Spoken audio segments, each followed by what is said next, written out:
What if the biggest conflicts in the today's world are not about money or politics, but about culture and civilization?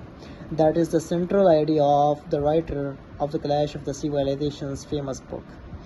Published in 1996, shortly after the Cold War ended, Huntington argued that future global conflicts would no longer be driven mainly by capitalism versus communism.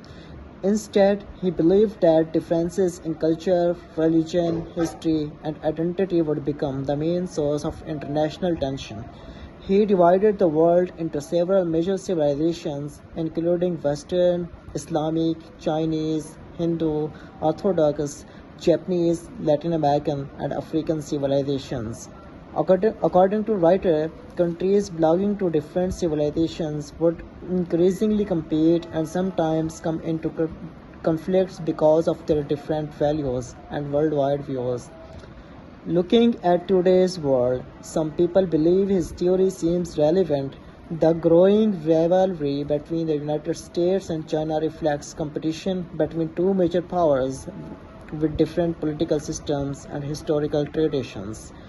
Traditions between Russia and many Western countries have also led some observers to revisit the writer's book. In addition, cultural identity and nationalism have become more prominent in many parts of the world. However, it is important to remember that the writer's theory is only one way of understanding international relations. Many experts argue that today's conflicts are driven just as much or even more by geopolitics, economic interests, territorial disputes, and competition for power than by cultural differences alone. They also point out that civilizations are diverse and cannot be treated as single unified groups. So, was Samuel right? This answer is not a simple yes or no.